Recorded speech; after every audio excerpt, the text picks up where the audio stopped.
G'day there. This chapter is about elk. When I was younger, I looked at every article I could on elk.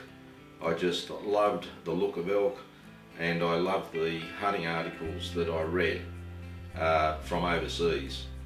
Elk have just fascinated me, whether they're hunted in North America or whether they're hunted anywhere else in the world. They've just fascinated me as one of the deer species. They're a big animal, and they're a vocal animal during the rut. So I've had a lot of engagement with elk over the years. I've spent a lot of time hunting them, and they gave me a lot of hard work in North America. And that's the reason the chapter is titled Bloody Elk.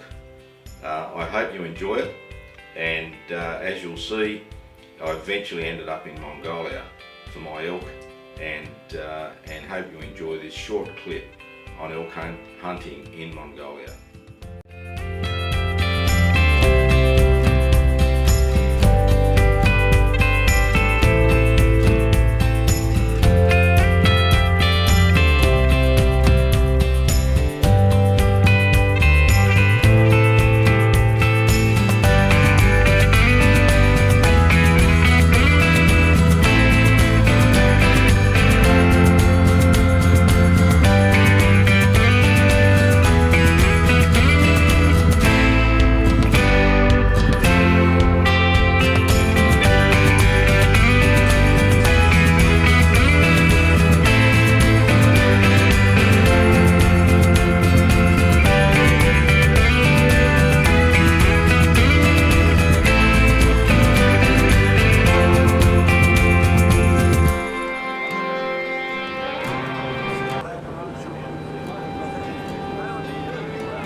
What you just saw was a bunch of Mongolians sighting in their 22.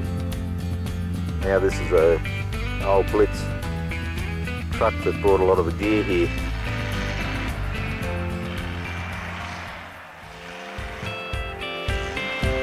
They're fixing up the jeeps for this afternoon's hunt, this being the first day of our hunt.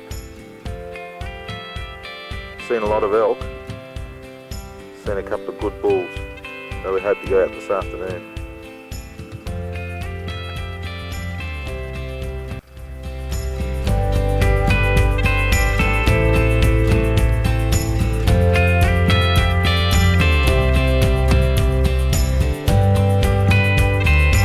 This is one of the black squirrels out of the forest. There's tons and tons of them in the forest. Some of the guys are getting them skinned to take home, get them mounted. They don't do a bad job. This is what the country looks like. Generally fairly clear, but then it goes up into that forested country over there.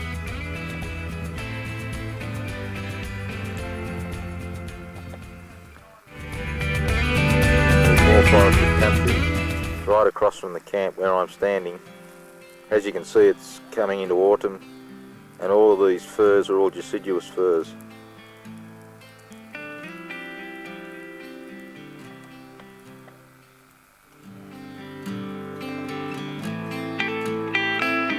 That area there is where the tribesmen for this area put their cattle and their horses during the winter time. They get heavy snow.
An elk hunt. We're coming back in the morning. It's about 10 o'clock and we just walked past this tree. It's obviously been hit by lightning. As you can see, it's split right down the middle. And if you look around, all the branches or all the bits of it have exploded and they've gone into the ground, like this bit here. It's shot straight into the ground.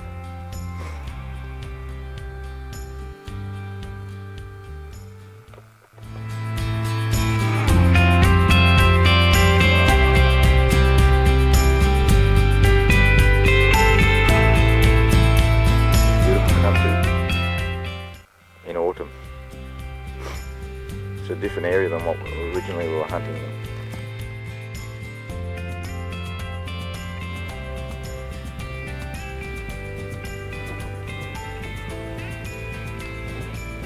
This is the camp proper, the fly camp.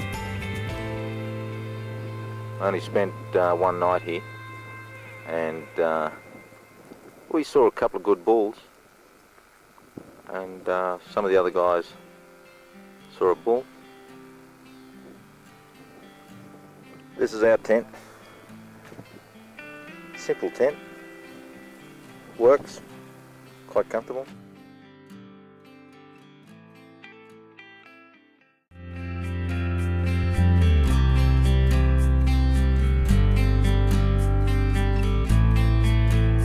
This is our lunch.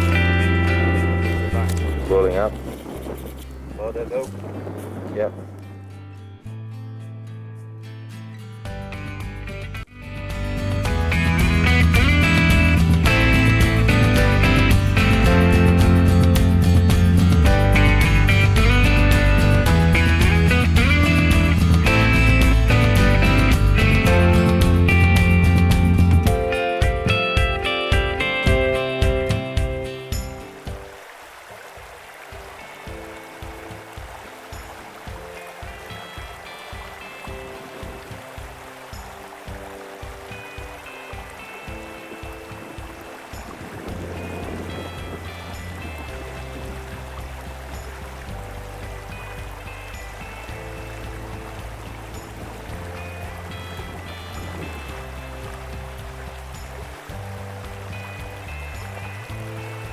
This is a really beautiful stream next to the camp, next to the fly camp, and these streams are coming out of the hills everywhere, and the bull elk use the top of the soaks to wallow in. We've seen lots of wallows up in the hills and these beautiful streams which we don't drink out of because we're too frightened to. They're freezing cold and often around the puddles are frozen in the morning.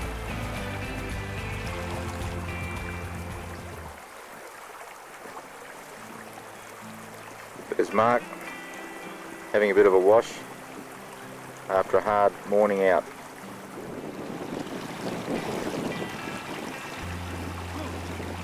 Icy cold, mate. Extreme. Ice.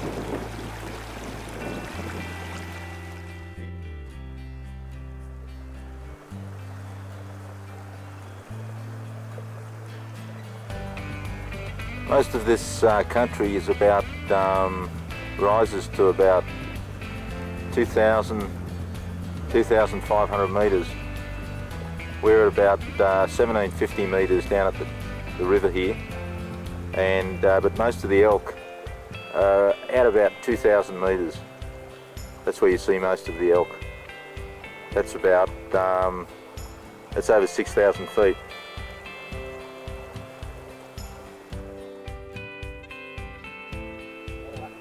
Well, this is the first bull for the trip, and it's picked up by Wayne Hoggard.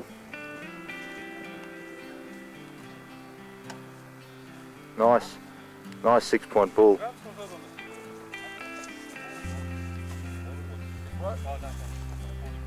Yep.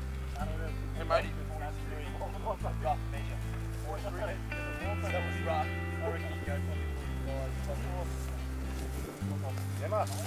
This is what we've been waiting for to get a bull in the camp. Really nice looking bull too, very nice lower tines, and that's what we've been after.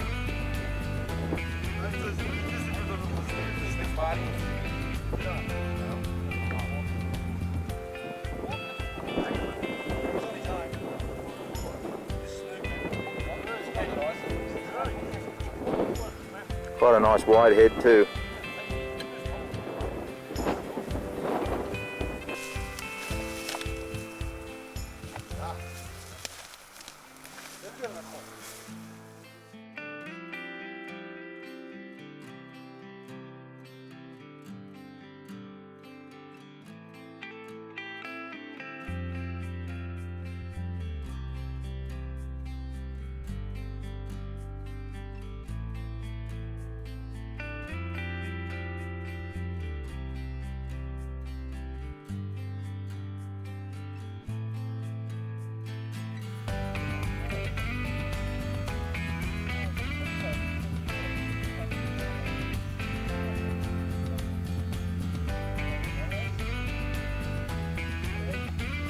And there's our racks on the roof ready to go home. We've only just got back, so it just goes to show how far we've actually been out today to actually pull these racks in.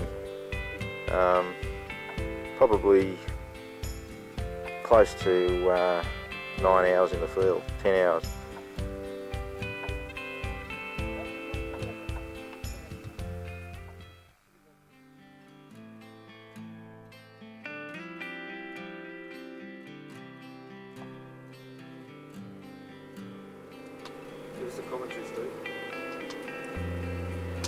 We're inside the yurt here. We've just come back from a hunt. As you can see, we've got a couple of elk, and just give you all very tired, all wanting to go to bed, and Steve wants to keep them up with the light on.